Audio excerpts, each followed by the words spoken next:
Hello and welcome once again, my friends, to Straight Bat, my weekly video blog where, as the title suggests, I comment with a straight bat. At the very outset today, I want to ask you a very simple question. Is this man you are seeing on the screen at the moment a terrorist? Do you recognize him? No, he's not Dawood Ibrahim, Tiger Memon, Hafiz Saeed, all those terrorists, India's most wanted, who are conveniently in a haven in Pakistan.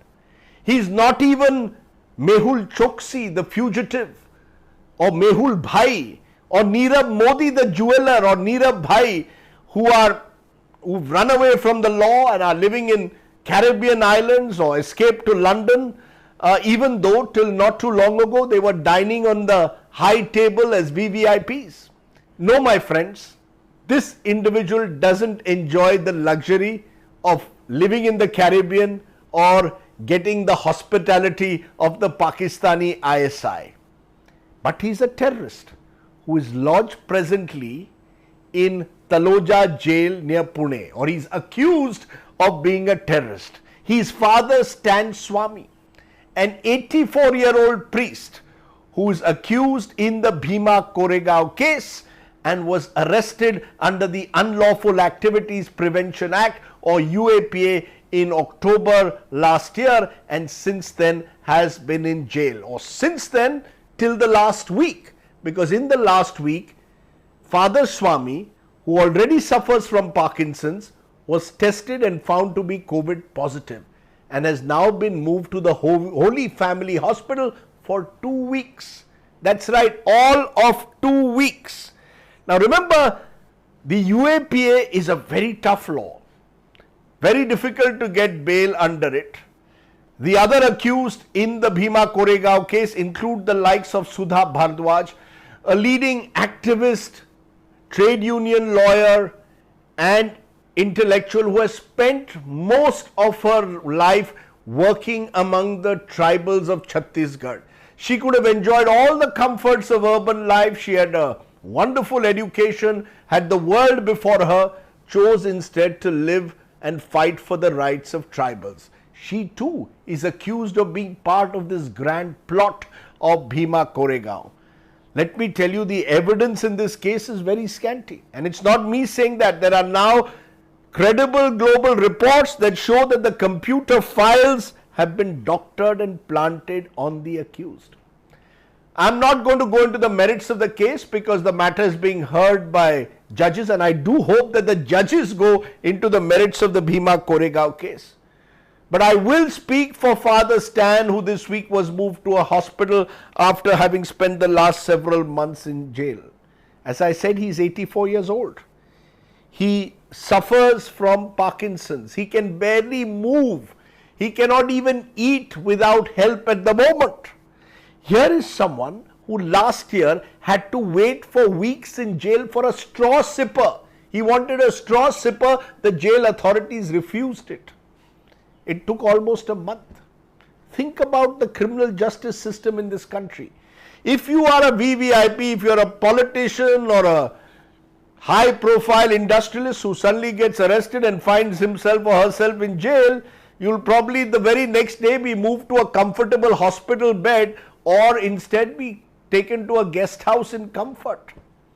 But Father Stan Swami will be denied even a straw sipper because, as I said, he's a terrorist according to the government.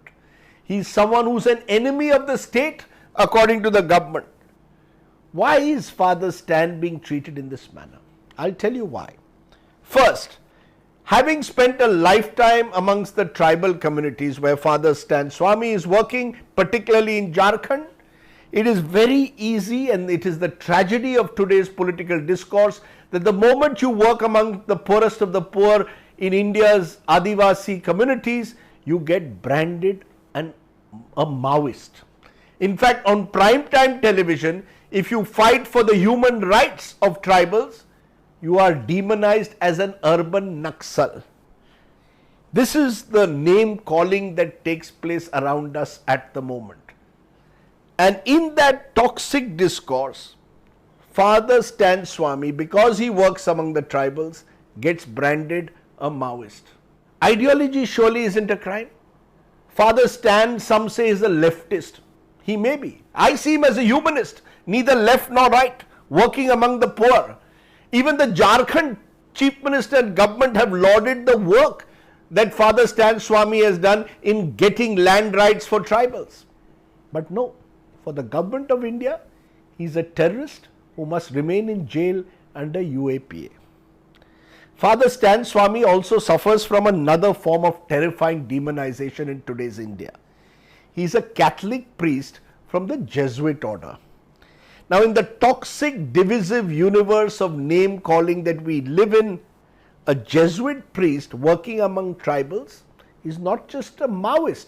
He is also guilty and must be punished for alleged conversion of tribal communities. For the Hindutva ideologues and their stormtroopers in particular, a Catholic priest today is an enemy. He is seen as someone who must be taught a lesson for religious conversion or alleged religious conversion. Remember Graham Staines and how he, along with his two sons, was burnt to death in Odisha's Kandhamal district in 1999? The convict was a certain Bajrang Dal activist called Dara Singh. Today, my friends, the Dara Singhs of the world have a license to kill because they get their power from the political system. Now, if you can't burn someone to death, well, the next best thing is brand them anti-national and throw them in jail. You know, I want to make one thing clear when I say all of this. I don't know Father Stan personally, but I do know a number of people who know him well. You see, like many urban, educated, elite Indians, I too went to a Jesuit school. Some of the finest institutions in this country have been built by Jesuits, and I was privileged to be taught by them. They've known Father Stan and his work, the scholarly work that he has done for years before he went into the forest to work and fight for land rights in a non-violent, and I emphasize the word, in a non-violent constitutional manner.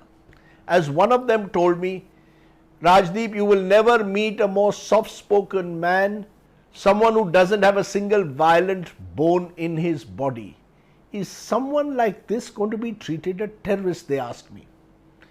To be honest, I had no immediate answer because we live in a world where truth, my friends, is a casualty, where a propaganda machine is created that brands people who question the state as enemies and anti-national. As I said, the Jesuit order has built some of India's finest education institutes.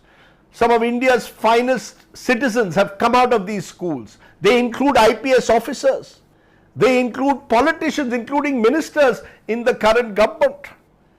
But none of them will speak up today for Father Stan Swami, perhaps out of fear or perhaps because it is inconvenient to speak the truth in the times in which we live in. Which is why all one can do today is to appeal to the conscience of every right-thinking citizen out there. Please ask yourself, is an 84-year-old who has spent a lifetime working among the Adivasis to be treated as a terrorist and thrown in jail and be denied bail and now be put in a hospital because he is also COVID positive? Does he not deserve better?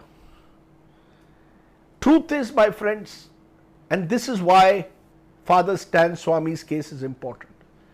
Because if someone like him today is going to be branded as a terrorist, or a Sudha Bhardwaj for that matter, why will anyone in the future stand up for the Adivasis and tribal rights and their land and forest rights? I want to leave you today with a poem, a few lines from a poem that Father Stan has written while in prison.